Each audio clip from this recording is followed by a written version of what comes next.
어, 2014년 4월 16일 인천에서 제주도로 향해서 가던 여객선 세월호가 진도 인근 해상에서 침몰해서 304명이 사망하고 실종했던 대형 참사가 생겼던 날이었죠. 8년 전 오늘이었습니다.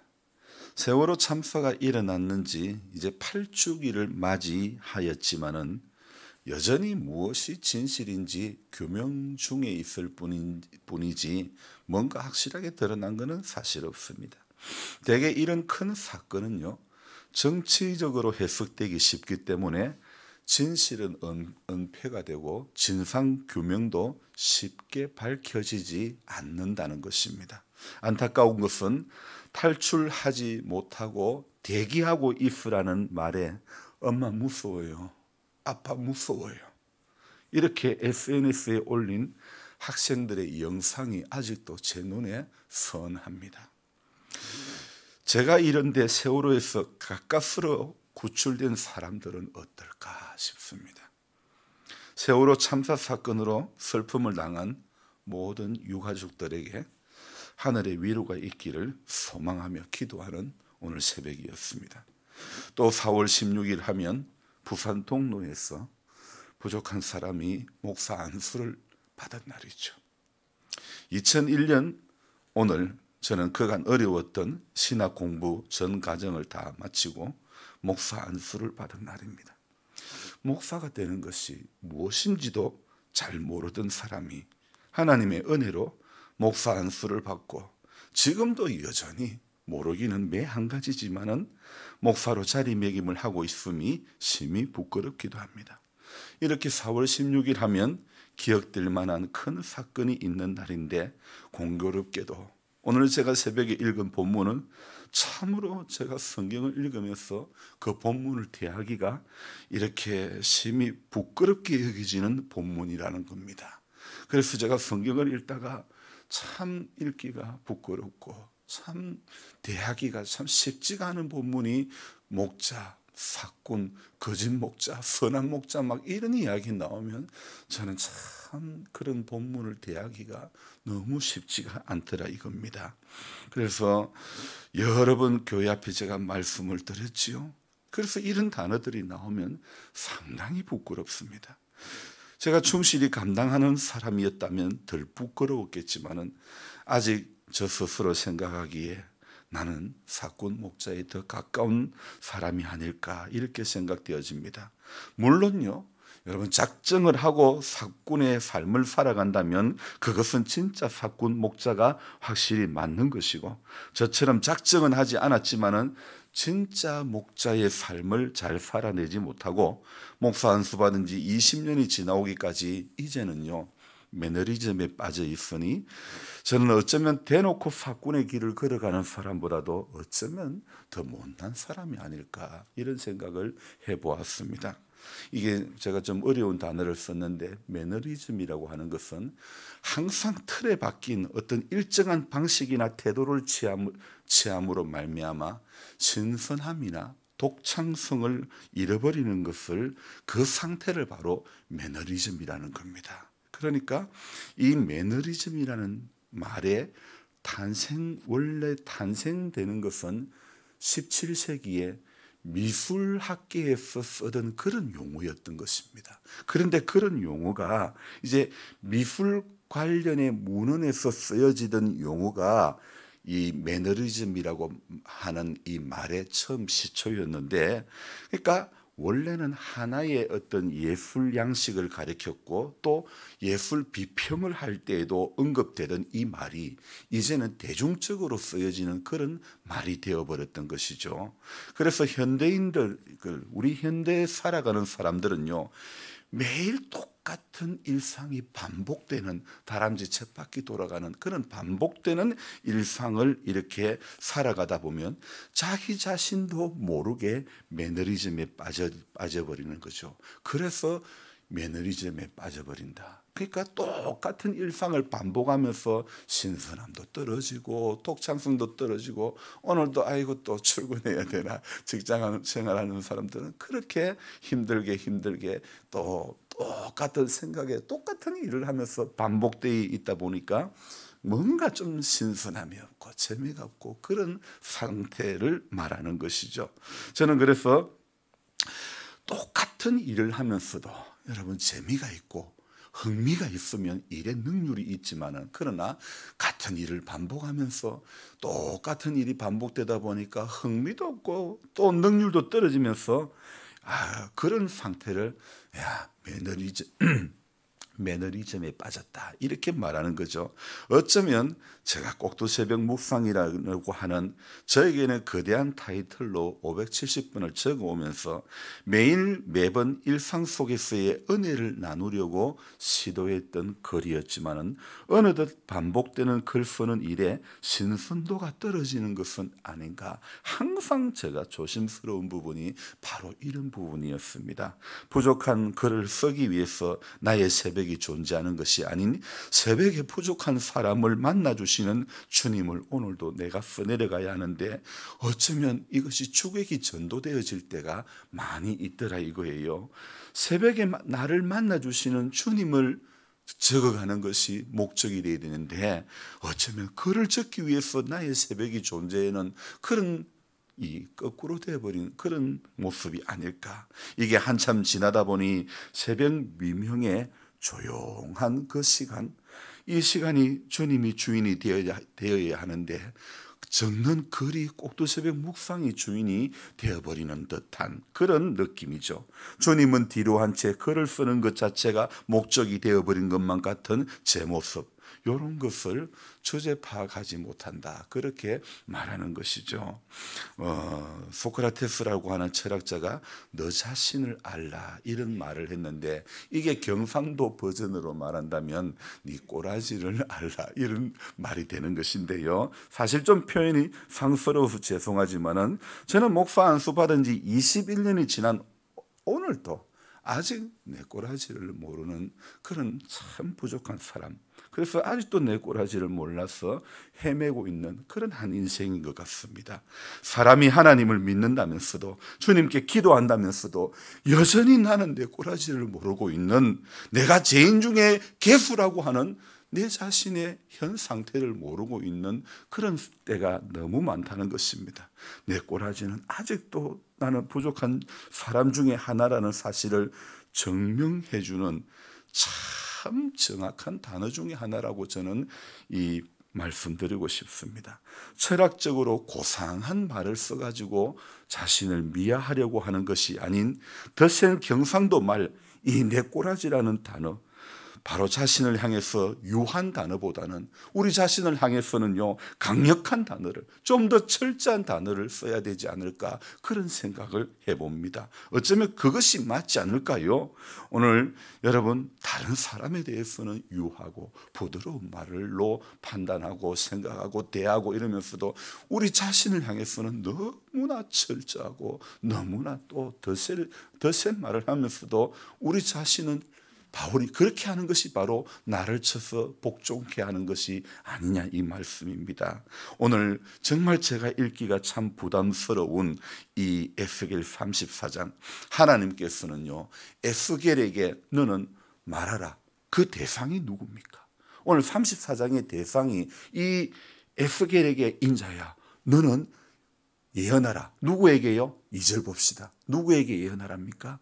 이스라엘 목자들에게 예언하라. 무엇을요? 그들 목자들에게 예언하며 이르기를. 자, 읽읍시다. 그 다음에 주 여호와께서 이같이 말씀하시되 자기만 먹는 이스라엘 목자들은 화 있을진저 목자들이 양떼를 먹이는 것이 마땅하지 아니하냐. 제가 이래서 이 본문을 읽는 것을 너무너무 참 부담스러워합니다. 왜냐하면요, 저는 아무리 한다고 해도요, 이 본문 앞에만 서면 나는 나만 먹는 사람이 아닌가 이런 생각이 너무너무 많이 든다는 겁니다. 그래서 이 말씀을 대할 때마다 대상이 오늘 이스라엘 목자들에게 예언하는 말씀이지만은 저는 온통 제게 주는 말씀으로밖에 안 들리지고 안 보여진다는 겁니다. 여러분, 성경을 대하면서 저와 여러분들이 자세는 이게 내게 하는 말씀이다, 이게 내게 요구하는 말씀이다, 이렇게 붙잡아야 성경을 붙잡는 참되고 바른 자세인 줄로 믿습니다. 정말 이 에스겔 34장 이 부분요, 대상이 이스라엘의 목자들이라고 하지만은 오늘 또 저는 이 본문을 보면서 여전히 저에게 주시는 하나님 말씀이라고 인정하며 받아들일 수밖에 없다는 것입니다. 여러분도 똑같은 그런 마음으로 받아들여야 될 이유를 또 조금 있으면 말씀드릴 것입니다.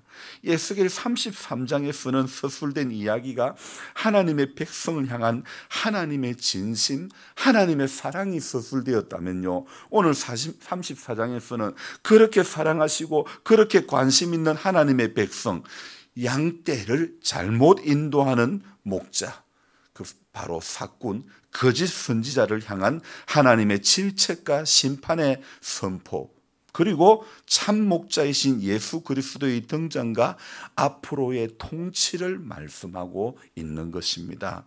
큰 위로와 희망의 말씀이기는 하지만은 목사의 직을 감당하는 부족한 사람에게는 감사하고 또 감사하지만은요, 반면에 부끄럽기는 한이 없이 부끄러운 본문이 아닐 수가 없다는 겁니다. 하기사 어느 성경을 보더라도요, 부끄럽지 않은 본문이 하나도 없습니다. 저는 성경을 볼 때마다 전부 부끄러운 그런 저 자신의 모습을 발견할 수밖에 없었다는 것입니다. 지금은 시스템의 문제인지 사람의 탐심의 문제인지 자본주의 사회의 어떤 문제인지 총체적 난국인지는 몰라도요, 이젠 교회도 하나님의 말씀, 좋은 꿀과 맑은 물이 선포되어지고 가르쳐지려고 하는 그런 예배를 찾아보기가 점점 더 힘들어지고 있는 그런 세상이 되어버렸습니다. 뿐만 아니라 자신이 참목자라고 주장하는 참남한 주장이 도를 넘어가지고 자기 자신을 예수님의 자리에 올려놓은 그런 영혼 사냥꾼들이 한둘이 아니라는 겁니다. 그래서 직통계시를 강조하는 신사도 운동하는 사람들, 신천지 이만희, JMS라든지 수많은 이단들이요, 이들이 얼마나 지금도 덧세를 하고 있는지 모릅니다. 이들이 문제라고 하면서도 이들이 부응하는 포인트를 자신들의 목회에 이렇게 물타기 하려고 하는 수많은 종교 장사꾼들이, 그런 목사들이 얼마나 많은지 모른다는 것입니다. 이렇게 표현하는 저도 어쩌면 종교 장사꾼일 수도 있고, 우리 성도님들은 거기에 같이 붙어 아르바이트하는 사람이 될 수도 있다는 겁니다. 이 좀 말이 좀 제가 표현이 가격한지는 모르겠습니다. 제가 목회를 하는 것이 종교 장사꾼이 되어서는 안 되고, 또 여러 성도님들이 거기 장사꾼에 속해 가지고 아르바이트에 하듯 동조하듯 신앙생활하는 그런 신앙이 되면 안 된다는 것입니다. 교회는 침몰해가는 세월호 같은 세상에서 건져내어야 할 역할을 하는 것이 오늘 교회의 역할 아닙니까? 생명줄을 던지는 것이 오늘 교회의 역할이 아닙니까? 자, 그런데 어떻습니까? 인자야, 너는 이스라엘 목자에게 예언해라. 이스라엘의 목자들에게 예언하라. 무엇을 예언하라고 합니까?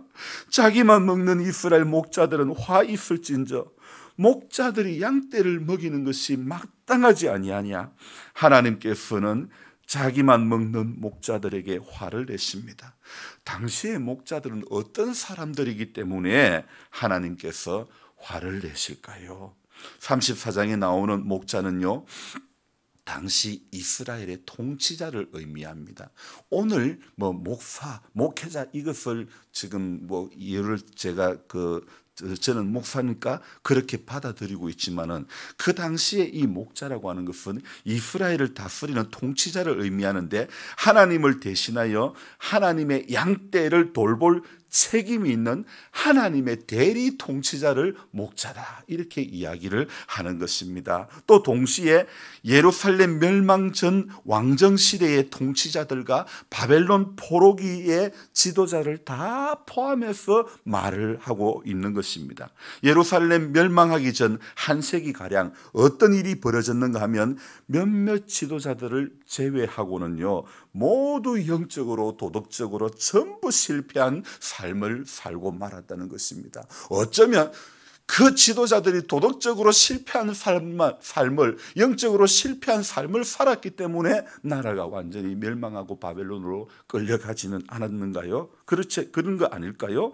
이러한 그들의 통치는 백성들로 하여금 더욱더 어둡게 만들었고 우상 숭배는 점점 더 많아지는 그런 나라가 되어버렸던 것입니다. 하나님께서는요, 이 모든 것이 목자들의 책임이라고 말씀을 하고 계십니다. 그래서 저는 이 본문을 대할 때마다 목자에 대한 의미를 다시 생각하는 계기가 되었습니다. 그래서 이 목자를 다시 한번 정의를 해본다면, 한 시대의 목자는 하나님을 먼저 만난 사람들이라고 정의를 내릴 수도 있다는 것입니다. 그런 의미에서 저와 여러분들은 똑같이 목자가 되는 거예요. 하나님을 먼저 만난 사람이 오늘 목자의 삶을 살아가야 된다는 것입니다. 하나님을 먼저 만나는 사람이 오늘도 물 건너 죽어가는 그 생명들에게 생명줄을 던지는 그런 인생의 길을 걸어가야 되지 않겠습니까? 먼저 만난 사람으로서 내 신앙생활만 중요시하지 않고 주변 사람들도 하루빨리 하나님을 만날 수 있도록 기도하고 노력해야 되는 것이 오늘 하나님께서 에스겔에게 목자야, 니만 먹는 화 있을진저 목자들이 양떼를 먹이는 것이 마땅하지 아니하고 하는 하나님의 오늘 우리에게 주시는 음성으로 받아들여야 되지 않겠습니까? 물론 쉽지는 않습니다. 왜요? 내 신앙조차도 아직도 왔다 갔다 하기 때문에 여러분, 그래도 진정한 목자의 의미를 되뇌이고 또 되뇌이야 하는 것입니다. 왜요? 오늘 우리는, 저와 여러분들은요, 오늘 눈에 확실하게 드러난 8년 전의 세월호의 사건을 너무 우리는 잘 보고 있지 않습니까? 기다려라. 구조선이 올 때까지 기다리라. 지금 배는 점점 물속에 가라앉는데, 저도 그 시간 실제 상황을 방송으로 그대로 보면서 저거 왜 빨리 안 보내나? 저 빨리 왜 밖으로 나가게 안 하나? 저는 그거보다 더 안타까운 것은 SNS에 무서워요, 엄마 무서워요, 아빠 무서워요, 그 안에 상황을 영상으로 찍어서 SNS에 올린 그것을 보면서, 그 영상을 보면서 너무너무 마음이 아팠어요. 그런데 선장은 바로 다른 옆에 구조선을 타고 자기는 빠져나오는 그 광경을 보면서 오늘 저의 삶에, 저의 목사로서의 제 삶이 오버랩이 되는 거예요. 그래서 자기 살려고 탈출하는 저 선장이 어쩌면 내 모습은 아닐까. 오늘 우리가 신앙생활하면서도 하나님 앞에 그런 마음으로 살아가야 될 줄 믿습니다. 오늘 우리조차 우리 자신이 나의 영적인 현주소를 똑바로 알고 왔다 갔다, 아직도 왔다 갔다 하면 안 되는 겁니다.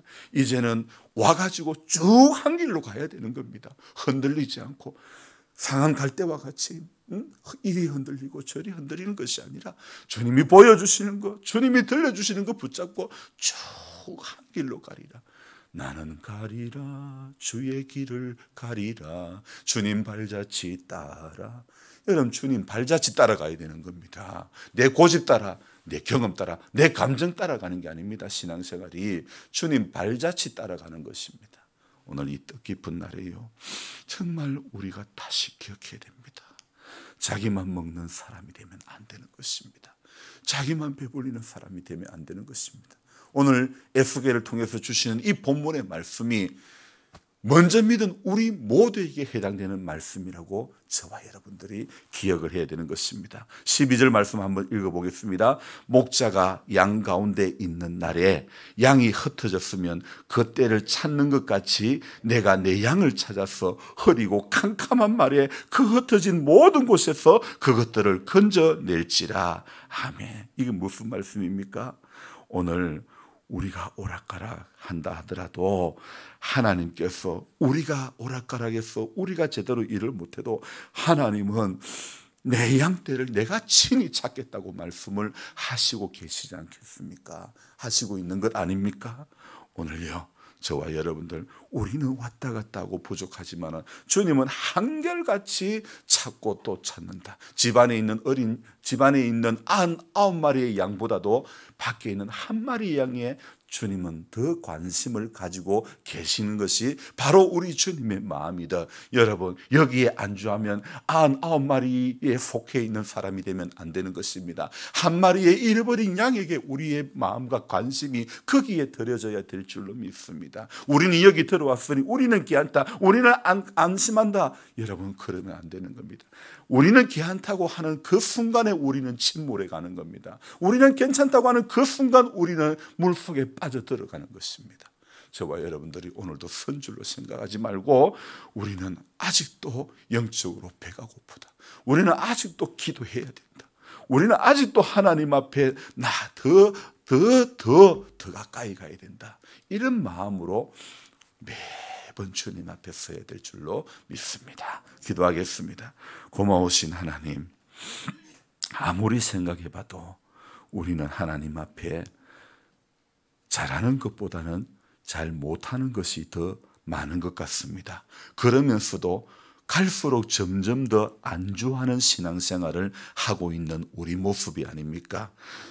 8년 전의 세월호 사건에 물속에 빠져가는 그 큰 배를 보면서 저거 어떻게 저 생명들 어떻게 더 많이 건져야 될 터인데, 안타까운 현실은 300명이 넘는 인생이, 젊은 그 청년들이, 학생들이 안타까운 길을 가고 말았던 것입니다. 바로 그 배의 총책임자가 이를 감당하지 못함으로 말미암아 오늘 이 시대에 먼저 하나님의 부름을 받은 우리들이 오늘 에스겔 34장에 이스라엘의 목자와 같은 삶을 살아가야 되지 않을까요?